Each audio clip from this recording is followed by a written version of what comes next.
Queridos hermanos, es un privilegio especial para mí estar con vosotros en este encuentro para reflexionar, considerar un tema que sirva de estímulo y de aliento a cada uno de nosotros. Estamos en un momento muy tenso, muy crisis de la sociedad actual en el mundo. Este problema que ha conmocionado no solamente la sanidad, sino también la economía del mundo está trayendo consecuencias que todavía no se han evaluado lo suficientemente. Sobre todo cuando estamos hablando de esfuerzos y de necesidades financieras para llevar a cabo la obra de Dios, parece como que todos los recursos con los que pudiéramos contar se están esfumando. Y conozco personas comprometidas con el ministerio que están pasando por una situación sumamente delicada, económicamente hablando. Y algunos también pasando por enfermedades, por tensiones y por problemas. No importa cuáles sean. La vida cristiana es una vida rodeada siempre de dificultades. Cristo lo dijo, en el mundo tendréis aflicción, pero confiad, yo he vencido al mundo. Cada uno de vosotros tiene su problemática, yo tengo también la mía, y estoy buscando un texto que pueda alentarnos, animarnos, ayudar a que demos el paso de fe que necesitamos, no para dentro de un mes, para hoy mismo, para mañana temprano, para pasado mañana, descansando en la provisión de Dios y aproximándonos a quien tiene todo el poder en el cielo y en la tierra. No siempre reflexionamos, vemos y sentimos la omnipotencia de Dios en la conducción de nuestras vidas. Muchas veces estamos colgados del pasado y decimos como aquel poeta español, cualquier tiempo pasado fue mejor. La añoranza no es buena.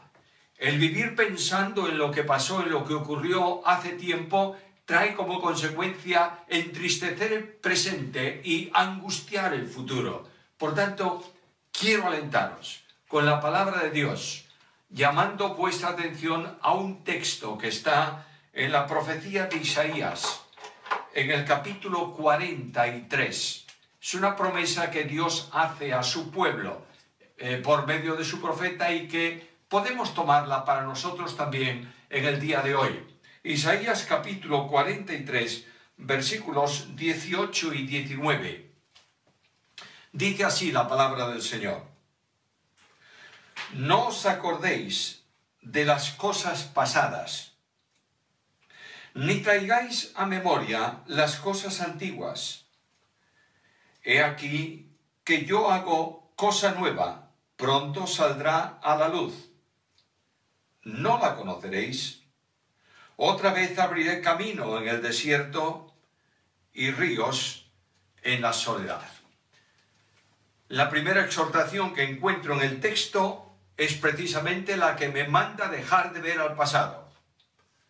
Tenemos que ver al pasado en el sentido de ver los caminos tortuosos por donde Dios nos trajo, los precipicios por los que hemos discurrido y nuestros pies fueron afirmados por el poder de Dios. Tenemos que recordar la omnipotencia divina trabajando en nuestras vidas, dando aliento a nuestro ministerio, conduciéndonos por sendas de justicia por amor de su nombre.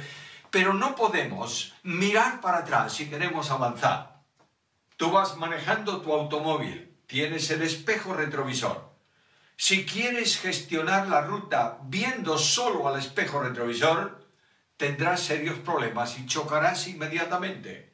Dios me dice esta tarde, este día, esta mañana, en estos momentos, en este año, en este tiempo, me dice, no mires al pasado, porque hay algo que yo voy a hacer, algo nuevo, y voy a abrir ríos en la soledad. Voy a abrir camino en el desierto.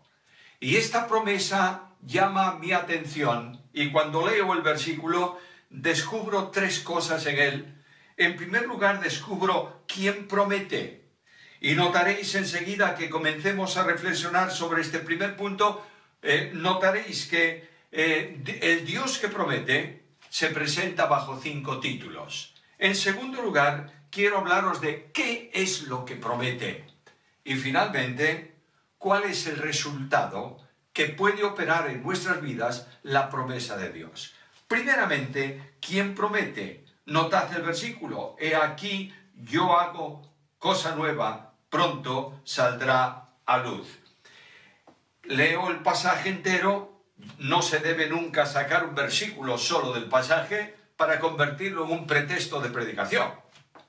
El versículo está en un entorno textual al que tenemos que atender y observar, y cuando yo me fijo en todo el pasaje, descubro que se presenta Dios bajo 5 títulos.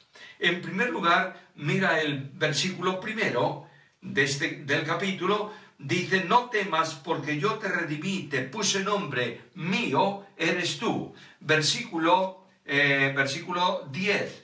Vosotros sois mis testigos, dice Jehová, y mi siervo que yo escogí para que me conozcáis y creáis y entendáis que yo mismo soy. Antes de mí no fue formado Dios, ni lo será después de mí.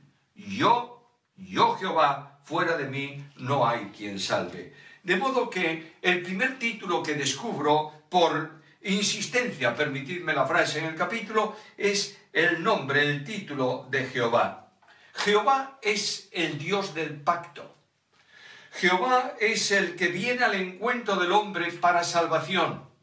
Jehová es el Dios que se aproxima al hombre en su miseria, en su necesidad espiritual, para proveerle de lo necesario en el momento en que estábamos desorientados y, como dice el apóstol, sin Dios y sin esperanza, alejados de los pactos y de las promesas.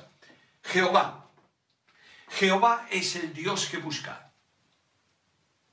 Notaréis que cuando comienza la Biblia, voy al principio, al origen de todas las cosas, y cuando comienza la Biblia, el relato de la creación, inmediatamente al relato de creación, sigue el relato del pecado, de la caída del hombre.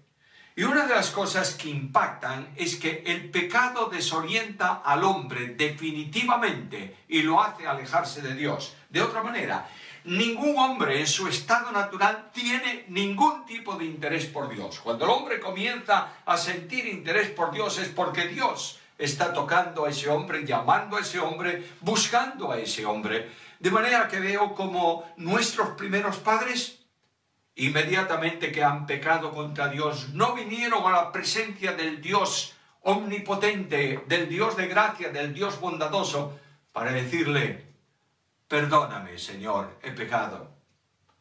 ¿Se esconden de Él? Están escondidos. ¿Quién es el que busca? ¿El hombre a Dios o Dios al hombre? Sin duda ninguna, Dios al hombre. Dice el texto bíblico que Dios vino a buscar al hombre, al encuentro del hombre, y le pregunta: ¿dónde estás tú? Esto es el discurrir de la humanidad. No importa en qué tiempo haya ocurrido, siempre se produjo así. Avanzo en la Escritura, llego a Isaías, en capítulo 53, todos nosotros nos descarriamos como ovejas, cada cual se apartó por su camino. Y tal vez alguien me pueda decir: oye, estás buscando textos del Antiguo Testamento con todo el contexto problemático espiritual que conllevan. Muy bien, dejo esos textos para ti.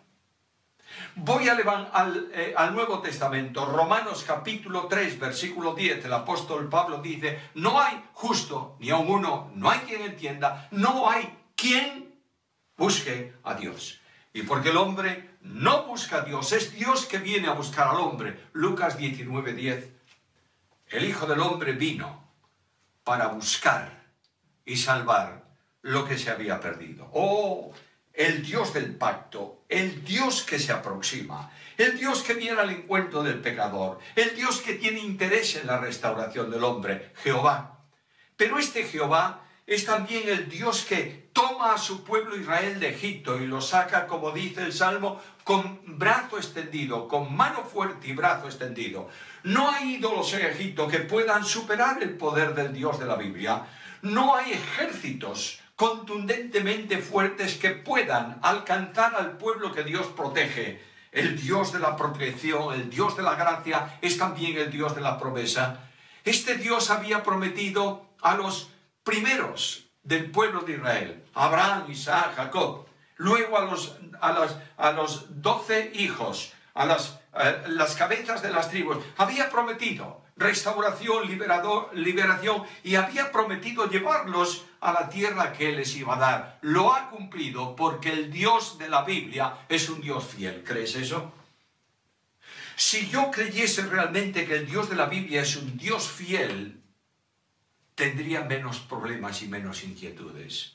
Podría decir como el salmista: en paz me acostaré y asimismo dormiré, porque solo tú, oh Señor, me haces estar confiado. Es el Dios de la promesa, el Dios de la seguridad, el Dios de la garantía, el Dios de la omnipotencia. Es el que provee de sacrificio expiatorio para el pecado del mundo. Déjame recordarte lo que tú conoces muy bien. El Dios de la gloria irrumpe en la historia de la humanidad. El Dios de la gracia entra en el plano de los hombres. Lo digo con palabras de la Escritura. Juan capítulo 1 y versículo 14. Y aquel verbo fue hecho carne y habitó entre nosotros, y vimos su gloria como del unigénito del Padre, lleno de gracia y de verdad. Y este admirable Dios no solamente se aproxima al hombre, se aproxima. Es decir, se hace nuestro prójimo, uno semejante a nosotros. Nuestras debilidades fueron experimentadas en su tránsito terrenal. Nuestras tentaciones cayeron sobre él. También fue tentado en todo conforme a nosotros, pero sin pecado. Nuestra miseria formó parte de su experiencia. Nuestra hambre fue su hambre. Nuestras lágrimas, sus lágrimas. Nuestra angustia, su angustia. Y nuestra muerte fue su muerte. ¡Oh, qué maravilla de dimensión! El que hace la promesa es el Dios de la compasión, el Dios de la misericordia y el Dios de la gracia. Es el Dios que salva a todo aquel que cree en Él. Qué bendición tan grande predicar un evangelio de esta dimensión y escuchar a este Dios que se hace hombre y que viene al mundo de los hombres para hablarnos discurso de Dios en palabras, en garganta de hombre, que viene al mundo de los hombres para darnos un abrazo de Dios con brazos de hombre, que viene al mundo de los hombres para ser capaz de compadecerse. Esto me sorprende tremendamente. Mirad, Dios conoce todo intelectualmente. Él sabe lo que es la tentación intelectualmente. La Biblia dice que Dios no puede ser tentado. Sabe lo que es la angustia intelectualmente. Dios no se angustia por nada. Sabe lo que es el cansancio intelectualmente, porque Él no experimenta cansancio. Es el Dios que sustenta todo con el poder de su palabra. Pero cuando este Jehová admirable viene y toma una naturaleza humana y se hace hombre, la experiencia del hombre viene a ser experiencia de la segunda persona de la deidad. Y alguien me dirá: bueno, ¿y eso qué tiene que ver? Mucho. Por cuanto Él fue probado en todo conforme a nuestra semejanza, pero sin pecado, es poderoso para socorrer a los que son probados. Oh, hermano mío, ningún problema tuyo pasa desapercibido en experiencia por el Dios de la Biblia. Este Dios sabe lo que tú necesitas y lo que tú sientes, porque Él anduvo tu camino antes que tú. El Dios que salva es el Dios omnipotente. ¿Cómo me sorprende ver esto en la Biblia? Aquel que pasa desapercibido como un hombre por los caminos polvorientos de Israel, de Judea, de Galilea. Este hombre que se sienta al borde de un pozo y pide de beber. Este hombre que se duerme movido por el barco en el temporal del mar de Galilea. Ese hombre que es colocado en una cruz y clavado en una cruz.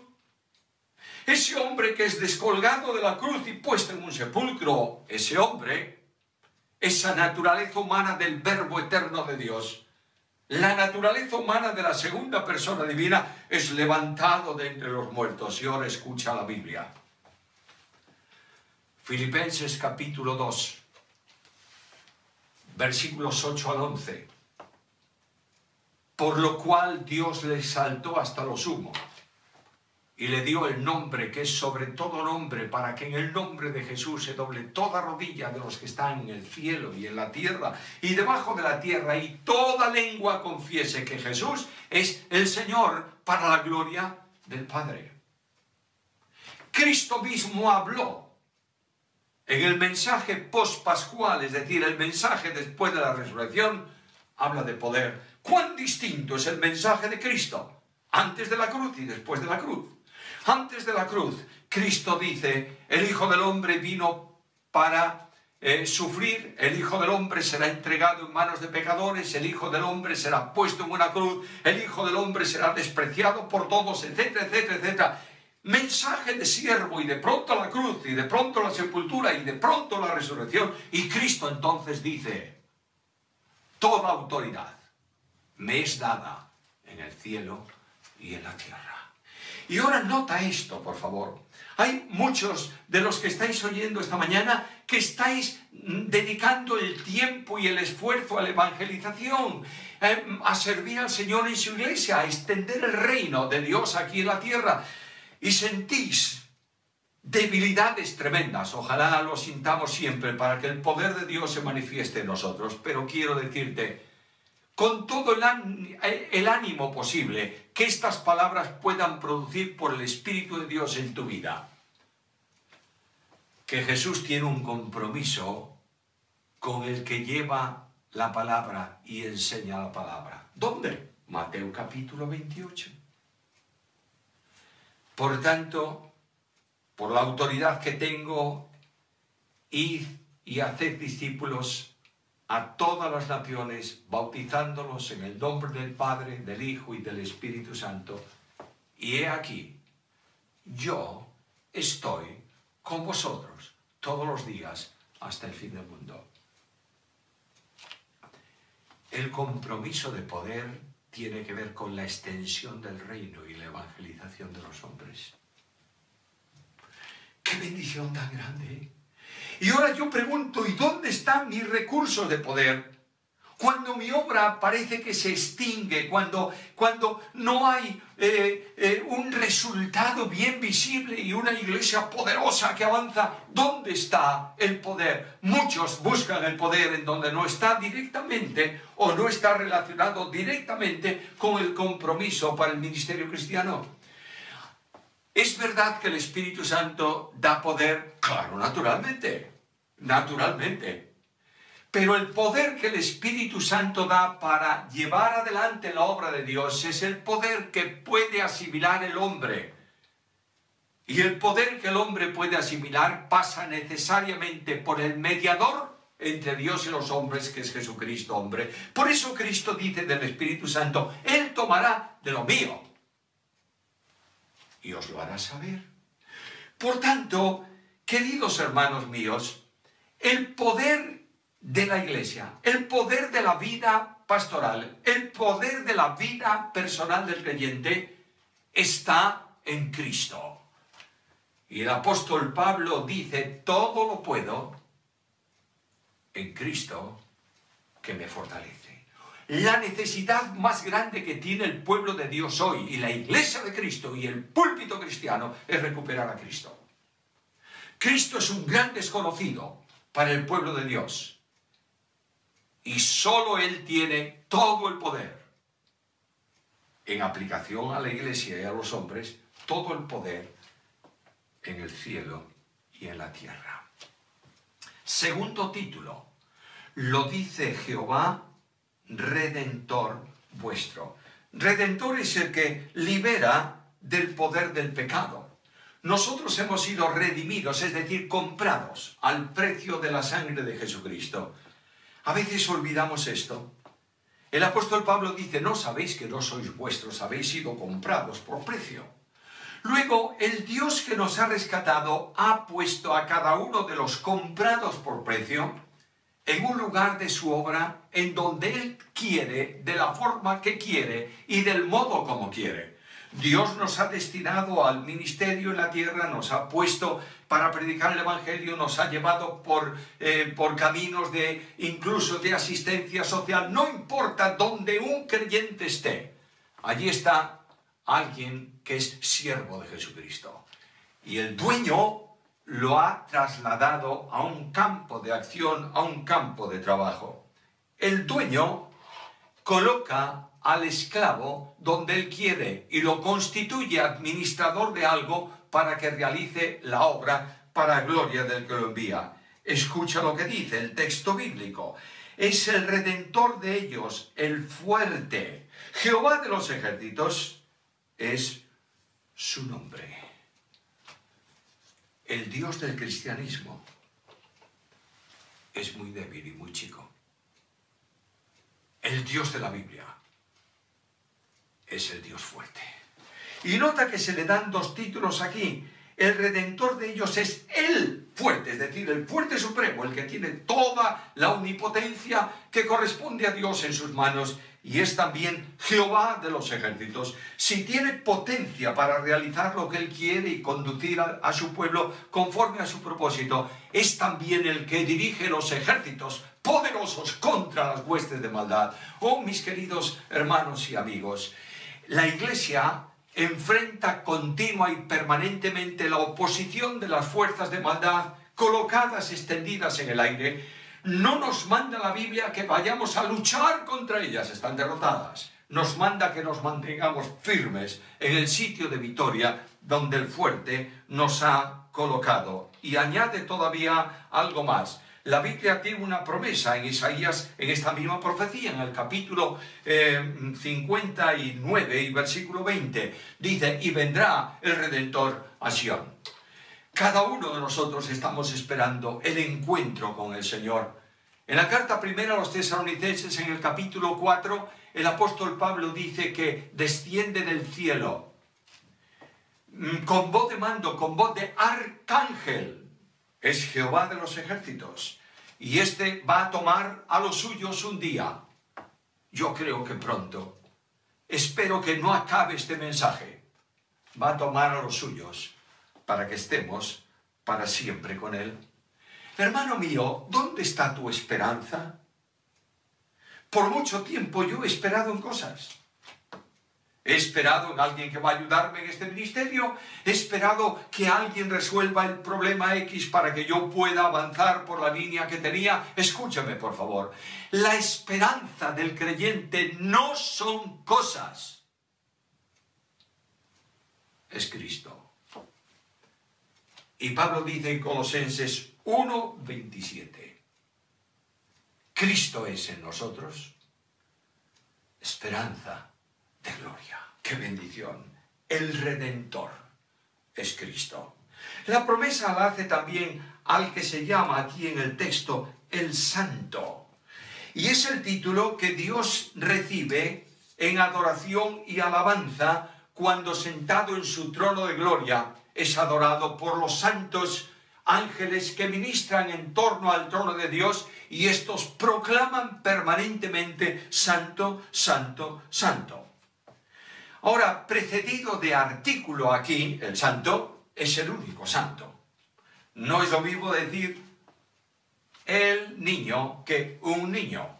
Cuando yo digo el niño, estoy refiriéndome solo a uno, determinado de entre todos los niños. Cuando digo un niño, estoy refiriéndome a un niño cualquiera. Pero aquí en la Biblia no dice un santo, dice el santo. Por tanto, el único Dios de la Biblia es el que se presenta aquí. El nombre que recibió Cristo, que el ángel le dio, mejor dicho, cuando anuncia el nacimiento, es precisamente el santo.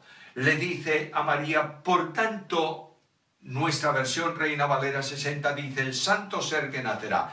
En el texto griego no está ser para nada, eso fue un añadido que se le dio para tal vez algún traductor pensó que mejoraría la traducción así.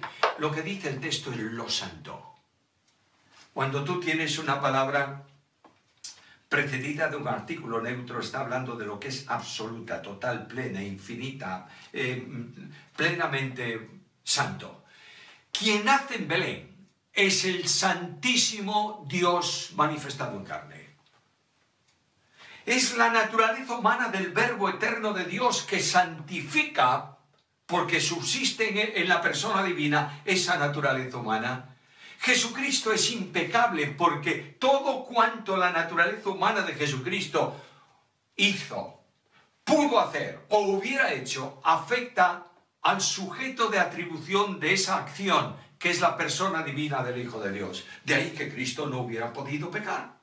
Como hombre tiene la potencialidad del hombre, hasta el punto que él puede decir, no lo que yo quiero, sino lo que tú. No por contradicción ni por discrepancia, sino por expresión de un sentimiento personal en su naturaleza humana. Pero yo voy a la Biblia y descubro que es el Santísimo Dios anunciado de esta manera. Y la Biblia le llama así. Fíjate lo que dice en Isaías 40, 25. ¿A qué pues me haréis semejante o me compararéis? Dice el Santo, es incomparable.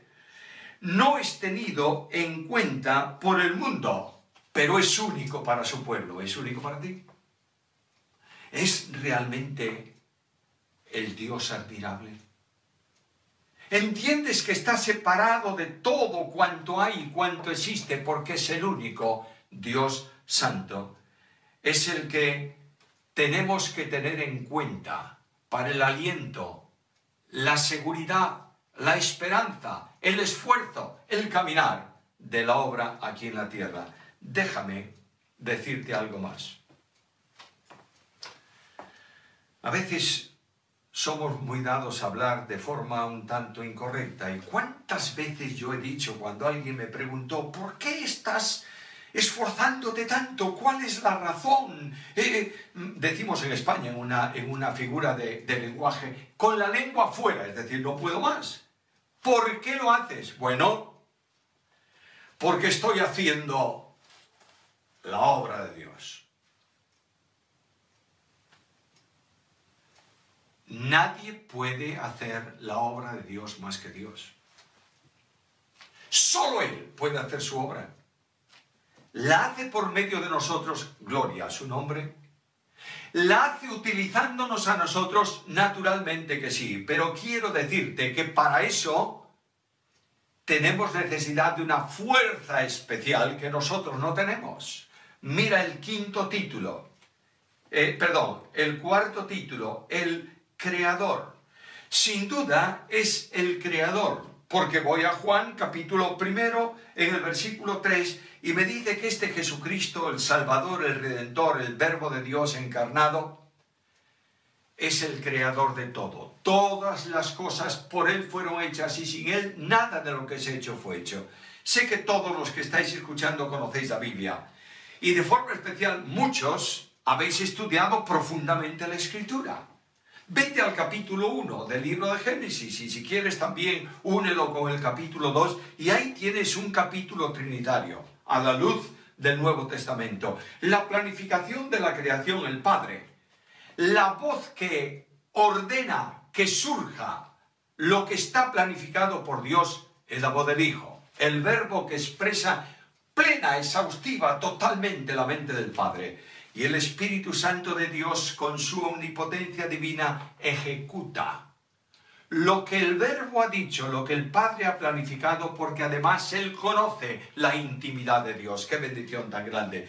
Pero el que dice, sea, es el Verbo eterno, el que en el tiempo se hace carne. El que viene a nuestro lado, el que nos encomienda al ministerio, el que conduce nuestros pasos, el que edifica la iglesia, el que da los recursos necesarios a la congregación y llama a la misión a aquellos que tienen que salir para predicar el Evangelio en otros lugares. Este admirable Creador hace una creación especial suya. Escucha la Biblia. Primera carta a Corintios 8, 6. Para nosotros, sin embargo, solo hay un Dios, el Padre, del cual proceden todas las cosas, y nosotros somos para Él, y un Señor Jesucristo, por medio del cual son todas las cosas. Y nosotros por medio de Él. ¡Qué bendición! Un pueblo especial, un pueblo único. A veces hacemos una serie de distinciones extraordinariamente difíciles de entender entre los santos de la antigua dispensación y los santos de la nueva dispensación. Y venimos a sentir un orgullo personal porque nosotros hemos sido salvos de una forma distinta a los santos de la antigua dispensación. ¿No es verdad? No es verdad.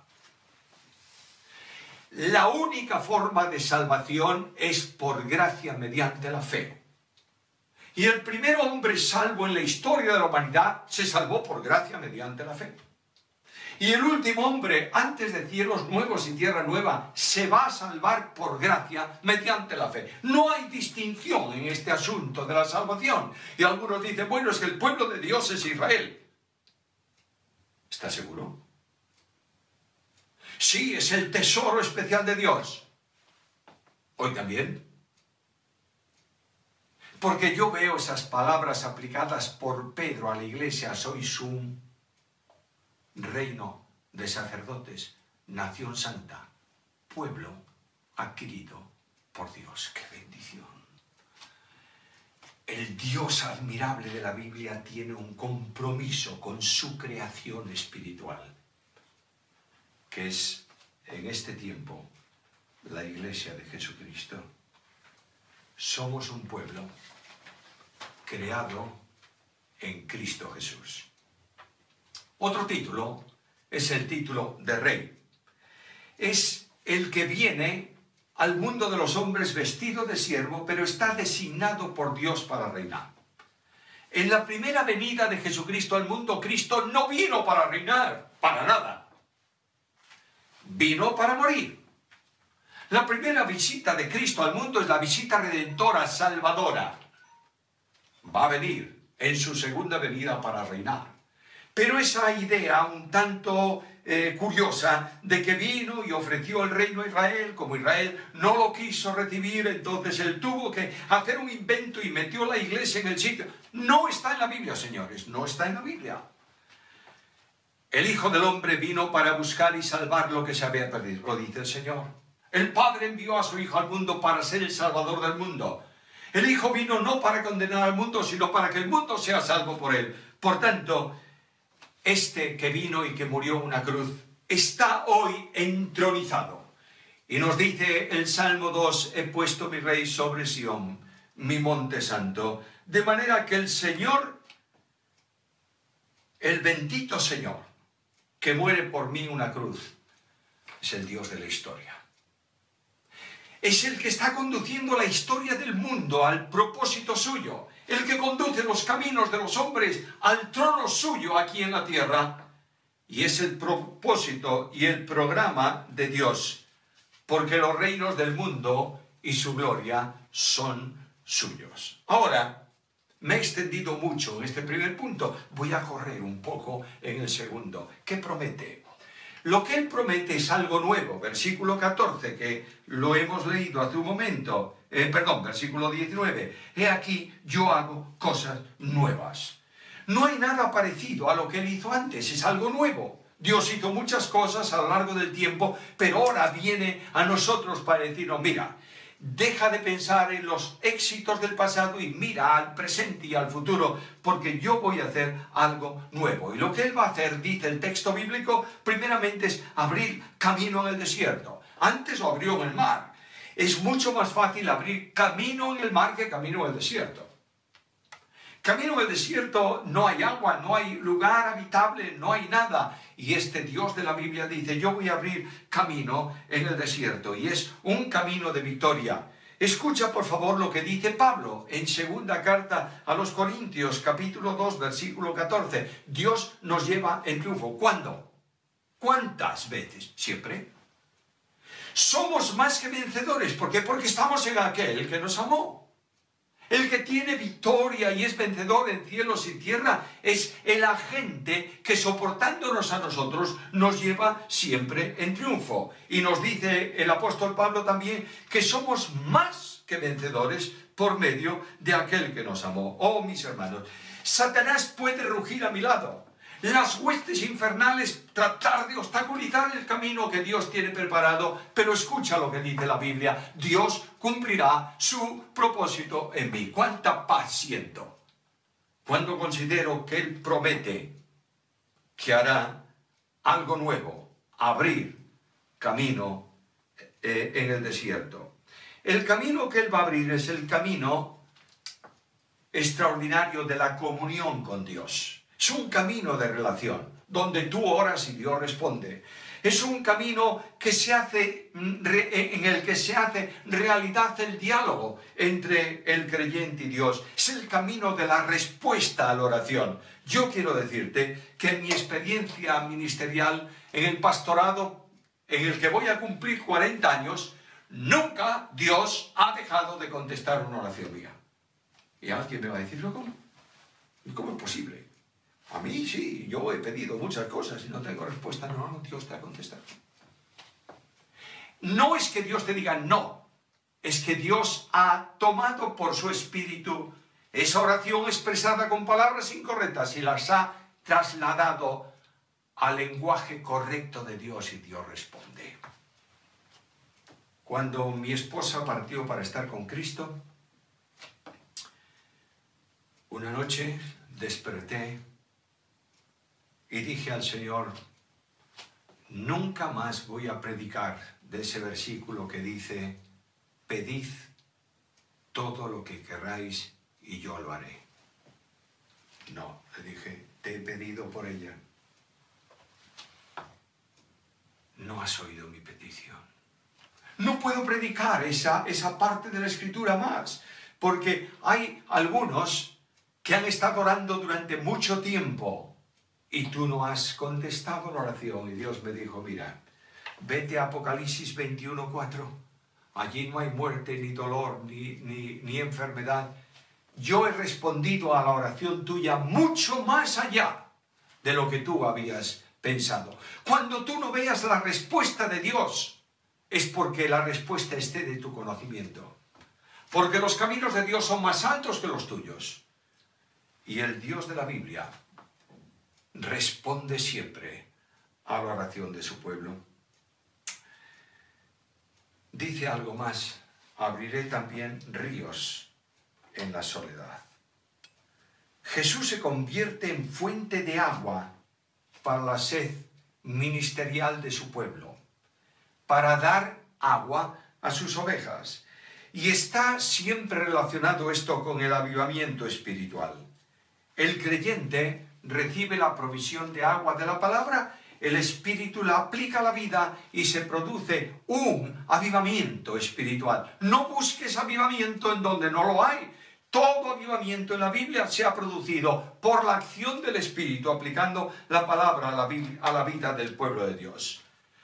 Tal vez me digas: pero hay problemas personales en mi vida, falta de recursos, falta de medios, etcétera, etcétera. Quiero decirte que el Dios de la Biblia es el Dios de la provisión. Y que Él sabe que tienes necesidad de estas cosas. Has ido esta mañana, este día, a su presencia y le has dicho: Señor Jesús, necesito un camino de agua, porque estoy sediento en medio de la soledad. Concluyo. ¿Cuál es el resultado? Se aprecia un poco más adelante, capítulo 44, versículos 3 y 4. Dice el Señor: yo derramaré aguas sobre el sequedal y ríos sobre la tierra árida. Mi espíritu derramaré sobre tu generación y mi bendición sobre tus renuevos, y brotarán entre hierba como sauces junto a las riberas de las aguas. Son los regalos de la gracia de Dios. Dios dice que su espíritu va a actuar acompañando tu ministerio. No busques espectacularidad en la acción del Espíritu. No pretendas que el Espíritu haga lo que tú quieres. No busques que el Espíritu Santo sea el elemento que permita el show dominical, como ocurre en muchos lugares. El Espíritu Santo es el Dios de la omnipotencia que aplica su poder conforme al programa y al propósito de Dios. Lo que ocurrió en Hechos que el Espíritu Santo abre camino victorioso para la iglesia, puede ocurrir hoy. ¿Sabes? La necesidad más imperiosa que yo tengo es la que Pablo dice en Gálatas 5:16. Andad en el Espíritu. Solo cuando tú estás en entrega incondicional al Espíritu, el Espíritu te lleva en triunfo en Cristo Jesús. El pueblo de Dios necesita las manos del Maestro. El pueblo de Dios necesita que sea Él el que conduzca por su Espíritu las acciones de nuestra vida. Y para eso yo tengo que venir con una oración renovada a su presencia. Basta de pedirle bendiciones por A, por B o por C. Que el pueblo de Dios haga un alto y diga al Señor: Señor, ¿qué quieres que hagamos? Y cuando esto se produce en dependencia, Él abre camino en la soledad y ríos en el desierto. Pido al Dios de la gracia que haga descender de vosotros la provisión de gracia necesaria para este día, para el de mañana, para todo el tiempo de vuestro ministerio. Que Él conduzca vuestros pasos para que podáis ver una iglesia transformada, renovada por el poder de Dios, una iglesia firme en la palabra, una iglesia que levanta los ojos al cielo y ve y vive en la dimensión celestial a la que ha sido trasladada. Y pido al Dios de la gracia que nos haga ver el futuro con seguridad y el presente con alentadora esperanza, porque Él tiene todo el poder en el cielo y en la tierra. A Él la gloria, a nosotros sus bendiciones por Cristo Jesús.